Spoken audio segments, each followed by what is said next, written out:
Todo dia a gente via o sino bater 2, 3 vezes. Quando perguntava o que é, é um anjinho que morreu, De quê? Desnutrido, com fome.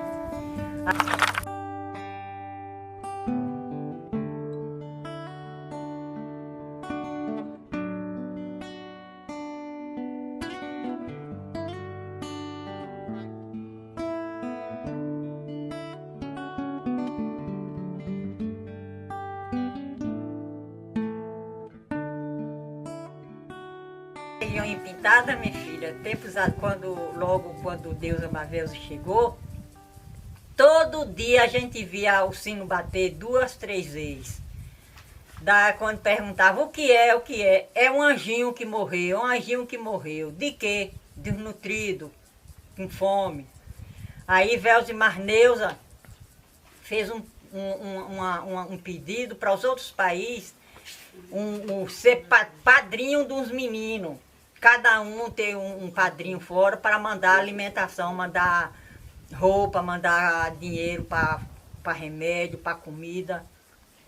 E aí depois disso, minha filha, acabou morte de criança, ninguém vê mais uma criança morrer. É difícil ver uma morte de uma criança empintada na nossa região. Muito difícil. Porque primeiramente a gente agradecer a Deus e foi Neuza Amavelso que levantou essa bandeira pesada para nós. E nós vencemos, e está vencendo. Ela deve contar um pouco, porque aqui ela sofreu muito, porque eu trabalhava aqui, o povo vinha a multidão, de manhã eu acabava de tirar o leite, eu pegava a Bíblia para estudar, para poder explicar o Evangelho. E ela pegava a lata d'água para buscar água na presa, para encher as taias, porque aqui enchia de gente. Toda a água que botava, o povo bebia tudo. E ela trabalhou muito nisso, mas nunca reclamou, nunca me disse assim para parar, graças a Deus. Ela também ajudou muito no trabalho da igreja. A história nossa da comunidade foi muito trabalhada. Porque ele viajava para São Paulo e nós não tínhamos trabalho, assim, o material para fazer as celebrações. E aí, quando ele chegou lá, ele pegou participar também lá, e quando terminava a missa no domingo, perguntava o padre e as meninas lá que coordenavam: eu posso pegar esse solete para mandar para a Bahia, para minha equipe fazer a celebração? Aí o padre disse: pode. Aí ele mandava pra gente. E aí tinha uma equipe aqui que acompanhava a gente em tudo, a do canto. E até hoje é seguro. Aí depois ele veio embora e ficou uma equipe de jovens lá mandando o soleto. E aí ele recebia aqui. Passou um tempão depois que ele chegou. Padre João Farias também viu o movimento dele e chamou ele para ajudar nas primeiras sextas, e ele ia também, né? Ele fez uma pregação lá. A primeira pregação ele deu uma para ele e a outra para um advogado que tinha, que chamava doutor Alaô.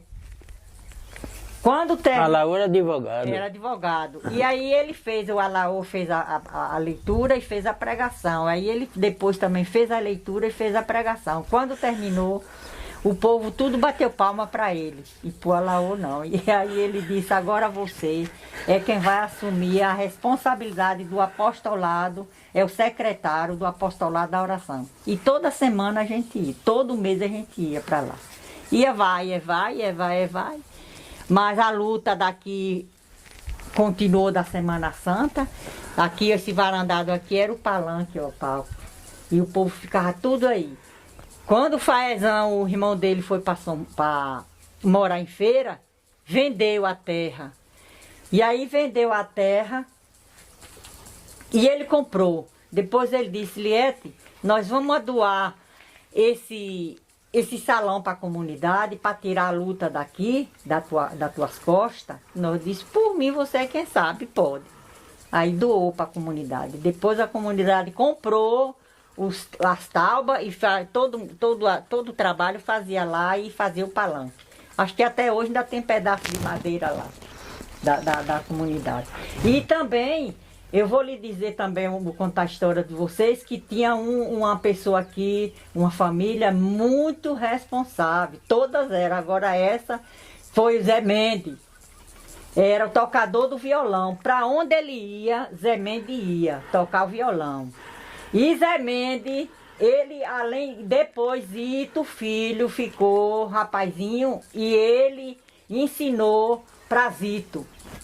E aí Zito ficou, e até hoje tá, todo dia eu digo a Daniel, a história bonita de Zé Mendes que passou para Zito, e Zito passa para qualquer um ali em Pintadas, ensina.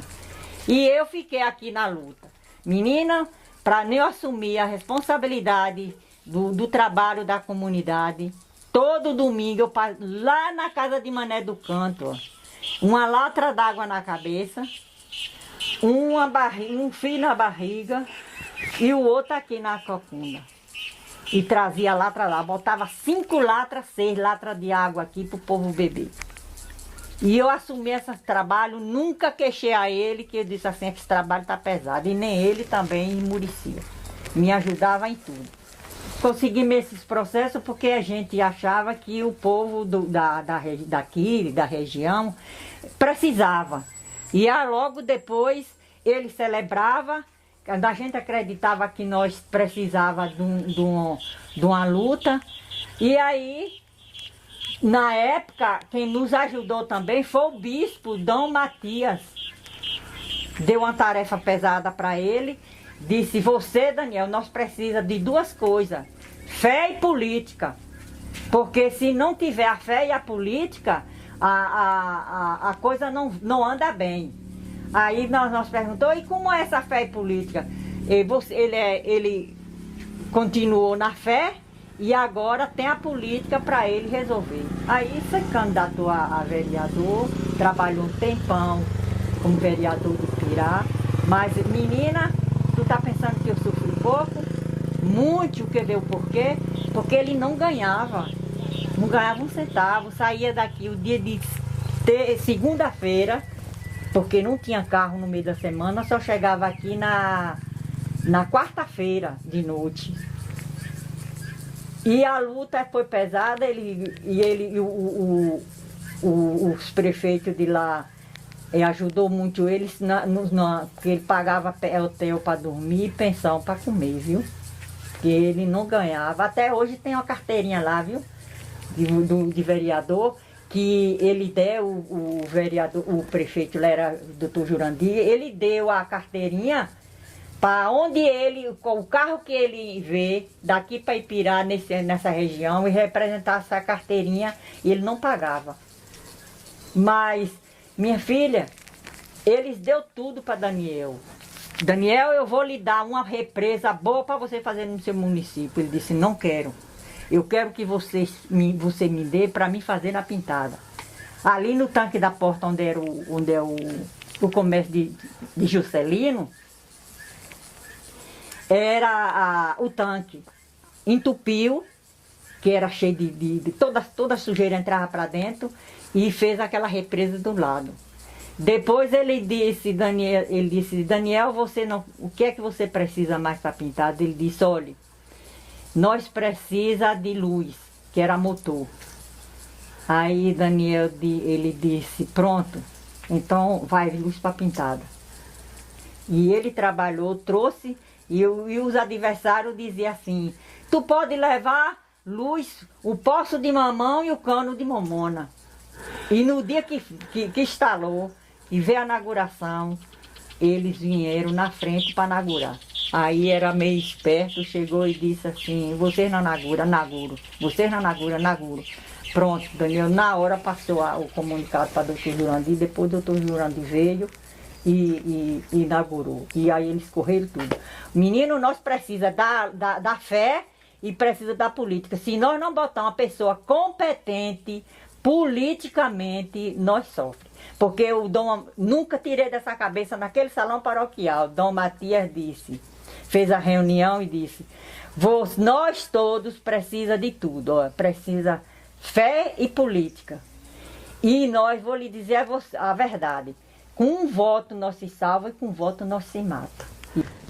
Nós cristãos temos uma responsabilidade de ensinar a população no caminho da eternidade.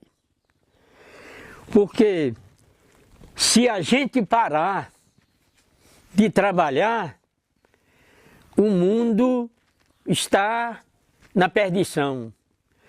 Então, eu hoje me sinto feliz porque está surgindo várias lideranças na igreja. E aí eu me sinto feliz com isso, porque eu trabalhei naquela época, o povo não estudava, a maioria era analfabeto, tinha dificuldade. Mas hoje, graças a Deus, a juventude estuda e há uma grande parte, não todos, mas uma grande parte, está continuando a seguir o caminho que Jesus nos ensinou. Porque Ele morreu na cruz para nos salvar e nos ensinou o caminho da eternidade. Que a luz nunca vai apagar, porque vocês são responsáveis de ajudar a população. A igreja precisa de pessoas, porque a igreja, ela trabalha para ajudar a juventude e continuar o caminho da verdade, que é o caminho da salvação. E feliz daqueles que têm coragem de assumir essa tarefa. Porque seguir a Deus é preciso renunciar a si mesmo e ter coragem de ajudar a população, que o povo precisa de ajuda. E nós temos que rezar para aumentar o número de pessoas comprometidas para ajudar o povo a encontrar o reino de Deus.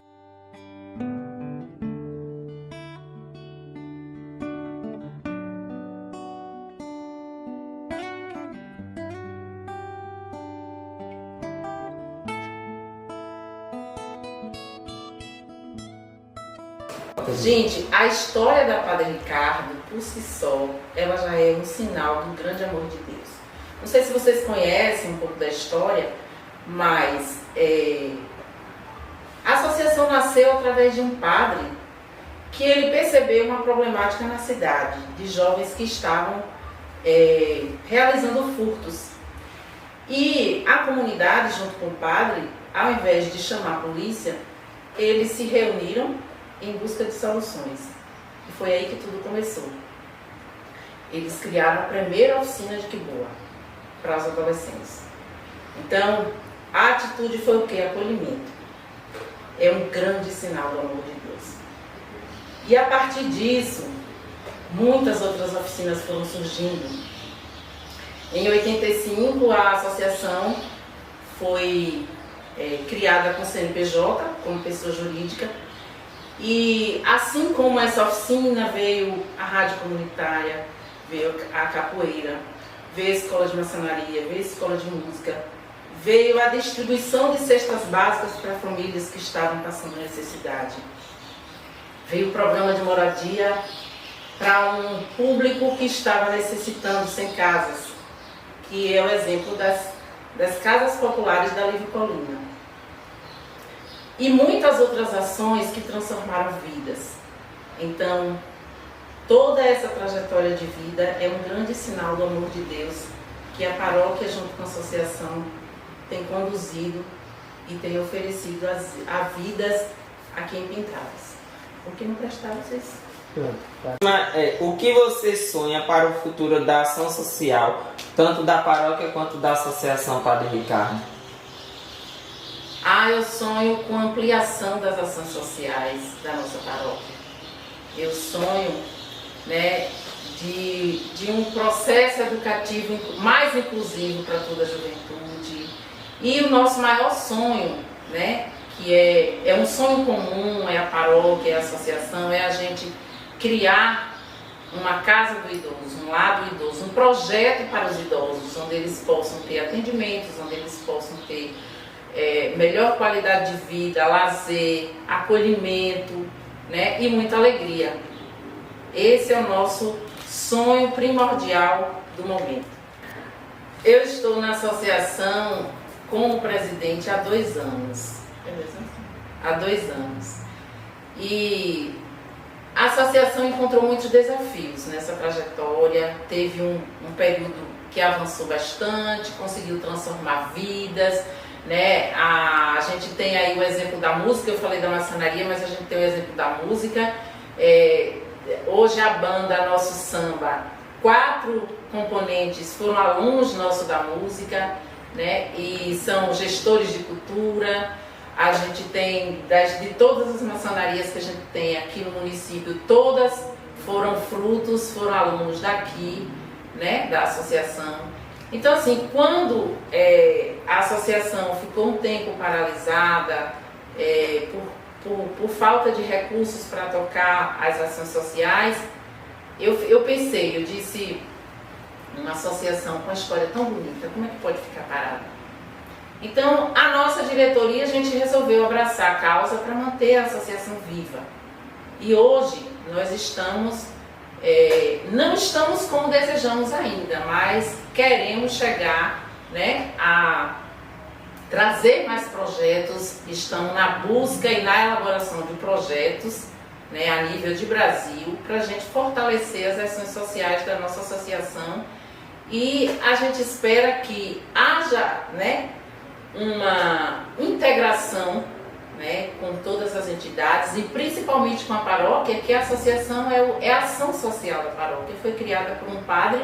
Então a gente hoje oferece dança, a gente oferece a capoeira integrada com ensino integral, a gente oferece música percussiva, a gente está com oficina de empreendedorismo feminino, com muitas dificuldades, mas buscando parcerias e conseguindo parcerias para avançar. Lançamos a campanha, né, Minha Sacola, Meu Futuro, que é para a gente conseguir também trabalhar essa questão da sustentabilidade, né, e vamos conseguir avançar com o apoio de toda a comunidade.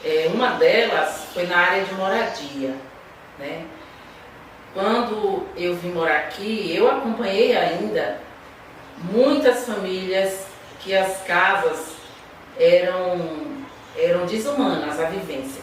Não tinha piso, não tinha reboco, não tinha banheiro, não tinha cisterna, não tinha nada. Então, a solidariedade, o mutirão, foi um grande sinal de amor de Deus, né? Que a paróquia, junto com a associação, mobilizou e tornou as residências dignas, né? E a mais marcante foi a recente, em 2023, onde, né, Padre Antônio, junto conosco da associação e toda a comunidade pentadense, fez um grande ato solidário, construiu uma casa nova para uma aluna cadeirante, né, daí uma da comunidade Boa Vista. Então foi marcante porque a situação da casa era desumana e isso marcou muito a gente.